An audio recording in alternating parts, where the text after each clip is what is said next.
Hello friends, പുതിയ വീഡിയോയിലേക്ക് എല്ലാവർക്കും സ്വാഗതം. ഞാൻ നിഷ. എൻ്റെ വീഡിയോസ് എല്ലാം കണ്ട് സപ്പോർട്ട് ചെയ്യുന്ന എല്ലാവർക്കും ഒരുപാട് നന്ദി. നമ്മുടെയൊക്കെ ജീവിതത്തിൽ എപ്പോഴും സംഭവിക്കുന്ന എന്നാൽ അധികം ആരും ശ്രദ്ധിക്കാത്തൊരു കാര്യത്തെക്കുറിച്ചാണ് ഇന്ന് ഞാൻ സംസാരിക്കാൻ പോകുന്നത്. ഇതൊരു ഷോർട്ട് വീഡിയോ ആയിരിക്കും കേട്ടോ. ഇതെൻ്റെ ഒരു വീഡിയോയിൽ താഴെ വന്നൊരു കമൻറ്റാണ്. കമൻറ്റിനുള്ള റിപ്ലൈയും കൂടിയാണ് ഈ വീഡിയോ. അത് ഒരാൾക്ക് വേണ്ടിയിട്ടല്ല, എല്ലാവർക്കും ഇത് ഉപകാരപ്പെടുമെന്ന് വിചാരിച്ചിട്ടാണ് ഞാൻ ഈ വീഡിയോ ചെയ്യുന്നത്. നമ്മളെല്ലാവർക്കും സ്വപ്നങ്ങളുണ്ട്, ലക്ഷ്യങ്ങളുണ്ട്. ഒരുപാട് പേർ അതിനുവേണ്ടി കഠിനാധ്വാനം ചെയ്യാറുണ്ട്, എല്ലാ വഴികളും തേടാറുണ്ട്. പക്ഷേ ചിലപ്പോഴൊക്കെ നമ്മൾ ഒരുപാട് ആഗ്രഹിക്കുന്ന കാര്യങ്ങളെക്കുറിച്ച് ചിന്തിക്കുമ്പോൾ, മനസ്സിൽ സങ്കല്പിക്കുമ്പോൾ ഒരു ചെറിയ ഭയം അല്ലെങ്കിൽ ഒരു മടി നമ്മളെ അറിയാതെ പിടികൂടാറുണ്ട്. ഉള്ളിൽ ഒരു വല്ലായ്മ പോലെ, വയറിൽ ഒരു അസ്വസ്ഥത പോലെ തോന്നാറുണ്ട്. ഇത് നിങ്ങൾക്കും ഉണ്ടായിട്ടുണ്ടോ? ഉണ്ടെങ്കിൽ ഈ വീഡിയോ നിങ്ങൾക്കുള്ളതാണ്. ഇതൊരു ചെറിയ ചോദ്യമല്ല, ഇത് ഒരുപാട് പേരുടെ മനസ്സിലുള്ള ഒരു വലിയ പ്രശ്നമാണ്. കാരണം നമ്മുടെ സ്വപ്നങ്ങളെ മനസ്സിൽ കാണുക അല്ലെങ്കിൽ വിഷ്വലൈസ് ചെയ്യുക എന്നത് വളരെ പ്രധാനപ്പെട്ട ഒരു കാര്യമാണ്. പക്ഷെ അത് ചെയ്യുമ്പോൾ പോലും നമ്മൾ എന്തോ ഒരു അസ്വസ്ഥത അനുഭവിക്കുന്നു. എന്തുകൊണ്ടാണ് ഇങ്ങനെ അനുഭവിക്കുന്നത്? ഇതിനെക്കുറിച്ച് മനസ്സിലാക്കണമെങ്കിൽ നമ്മൾ നമ്മുടെ സബ് കോൺഷ്യസ് മൈൻഡിനെ കുറിച്ച് ആദ്യം അറിയണം. ഞാൻ ഒരുപാട് വീഡിയോയിൽ പറഞ്ഞതാണ്, എന്നാലും പറയാം. നമ്മൾ കാണുന്ന ലോകവും നമ്മൾ അറിയുന്ന നമ്മളും എല്ലാം നമ്മുടെ കോൺഷ്യസ് മൈൻഡിന്റെ ഭാഗമാണ്. പക്ഷേ ഇതിനിടയിൽ കടലിനടിയിലുള്ള ഒരു മഞ്ഞ് മല പോലെയാണ് നമ്മുടെ സബ് കോൺഷ്യസ് മൈൻഡ്. നമ്മുടെ ചൈൽഡ്ഹുഡ് മുതലുള്ള എല്ലാ കാര്യങ്ങളും, അനുഭവങ്ങളും, ചിന്തകളും, ഭയങ്ങളും, പ്രതീക്ഷകളും, വിശ്വാസങ്ങളും എല്ലാം ഇവിടെയാണ് പ്രോഗ്രാം ചെയ്തു വെച്ചിരിക്കുന്നത്. നിങ്ങൾ ഒരു കാര്യം വിഷ്വലൈസ് ചെയ്യുമ്പോൾ, ഉദാഹരണത്തിന് നിങ്ങൾക്ക് വലിയൊരു വീട്ടിൽ താമസിക്കണമെന്ന് സങ്കല്പിക്കുക. നിങ്ങളുടെ കോൺഷ്യസ് മൈൻഡ് പറയും, ഇത് കൊള്ളാലോ, ഇത് അടിപൊളിയാണ്, എനിക്കിത് നേടണം. പക്ഷേ നിങ്ങളുടെ സബ് കോൺഷ്യസ് മൈൻഡിൽ നമ്മുടെ കുടുംബത്തിൽ ആർക്കും അത്ര വലിയ വീടില്ല, അത്രയും പണം ഉണ്ടാക്കാൻ നമുക്ക് കഴിവുണ്ടോ എന്നൊരു ചിന്തയുടെ പ്രോഗ്രാമാണ് ഉള്ളതെങ്കിൽ ഈ രണ്ട് ചിന്തകളും തമ്മിലൊരു ക്ലാഷ് ഉണ്ടാവും. ഈ ക്ലാഷിൻ്റെ ഒരു ഫിസിക്കൽ സിംറ്റമാണ് വയറിൽ തോന്നുന്ന ആ ഒരു ഫീലിംഗ്.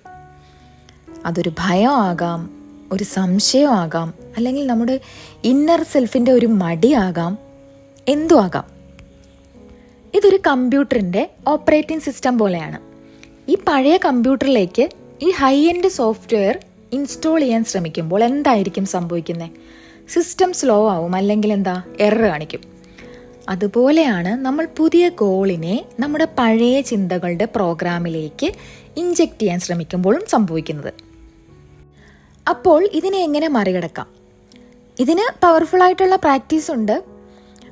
ഞാൻ എപ്പോഴും പറയുന്ന പോലെ തന്നെയാണ്. അതെന്താണെന്ന് വെച്ചാൽ, നിങ്ങൾ നിങ്ങളുടെ ഗോൾസിനെ കണ്ടിന്യൂസ് ആയിട്ട് വിഷ്വലൈസ് ചെയ്യുക എന്നതാണ്.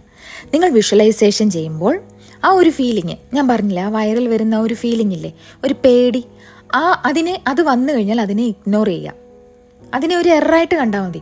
അത് നിങ്ങളുടെ പഴയ പ്രോഗ്രാമിൻ്റെ പ്രതികരണം മാത്രമാണ്. അതിനെക്കുറിച്ച് ചിന്തിച്ച് നിങ്ങൾ സ്ട്രെസ് എടുക്കേണ്ട കാര്യമൊന്നുമില്ല. പലപ്പോഴും നമ്മളൊരു കാര്യം ആഗ്രഹിക്കുമ്പോൾ അതെങ്ങനെ സംഭവിക്കും എന്നോർത്ത് ടെൻഷൻ അടിക്കാറുണ്ട്.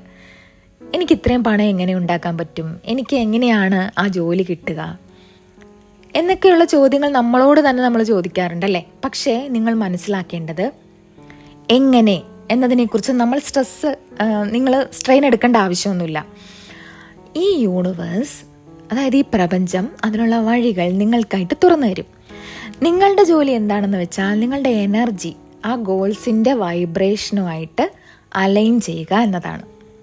അതിനുള്ള ഏറ്റവും നല്ല മാർഗമാണ് വിഷ്വലൈസേഷനും അഫർമേഷനും.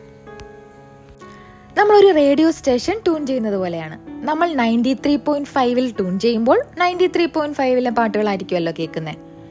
91.9 ട്യൂൺ ചെയ്താലോ ആ സ്റ്റേഷനിലെ പാട്ടുകളായിരിക്കും കേൾക്കുന്നത്. അതുപോലെ നിങ്ങൾ ഏത് വൈബ്രേഷനിൽ, ഏത് ചിന്തയിലാണ് ഫോക്കസ് ചെയ്യുന്നത്, അതാണ് നിങ്ങളുടെ ജീവിതത്തിലേക്ക് ആകർഷിക്കപ്പെടുക. നിങ്ങൾ നിങ്ങളുടെ ഗോൾസിനെ കുറിച്ചുള്ള പോസിറ്റിവിറ്റിയിൽ ട്യൂൺ ചെയ്യുമ്പോൾ ആ ഗോൾസിനെ ആകർഷിക്കാൻ ആവശ്യമായ സംഭവങ്ങളും ആളുകളും അവസരങ്ങളും നിങ്ങളുടെ ജീവിതത്തിലേക്ക് വരും. അതുകൊണ്ട് ഇനി വിഷ്വലൈസേഷൻ ചെയ്യുമ്പോൾ ഉള്ളിലൊരു ചെറിയ വല്ലായ്മ വന്നാൽ അതിനെ അവഗണിച്ച് മുന്നോട്ട് പോവുക. നിങ്ങളുടെ മനസ്സിനെ റിലാക്സ് ചെയ്യാൻ പഠിപ്പിക്കുക. ഒരു 5 മിനിറ്റ് കണ്ണടച്ച് ശാന്തമായി ഇരിക്കുന്നത് പോലും നിങ്ങളുടെ മനസ്സിന് ഒരുപാട് കാംനെസ് നൽകും. ഓർക്കുക, നിങ്ങൾ നിങ്ങളുടെ മനസ്സിൻ്റെ ഉടമസ്ഥനാണ്. നിങ്ങളുടെ ചിന്തകളെ നിയന്ത്രിക്കാനുള്ള കഴിവ് നിങ്ങൾക്കുള്ളതാണ്. അതുപയോഗിച്ച് നിങ്ങൾ ആഗ്രഹിക്കുന്ന ജീവിതം നിങ്ങൾക്ക് സൃഷ്ടിക്കാൻ കഴിയും. നിങ്ങളുടെ ഗോൾസ്, നിങ്ങളുടെ സ്വപ്നങ്ങൾ അതെല്ലാം യാഥാർത്ഥ്യമാകും. അതിനുള്ള ആദ്യ പടി ആ നെഗറ്റീവ് തോന്നലുകളെ അവഗണിച്ച് നിങ്ങളുടെ പോസിറ്റീവ് ചിന്തകളിൽ ഉറച്ചു നിൽക്കുക എന്നതാണ്. എല്ലാവർക്കും ഈ വീഡിയോ ഇഷ്ടപ്പെട്ടെന്ന് വിചാരിക്കുന്നു. ഇഷ്ടപ്പെട്ടാൽ ലൈക്ക് ചെയ്യാൻ മറക്കരുത്. അടുത്ത വീഡിയോയുമായി വീണ്ടും കാണാം. താങ്ക്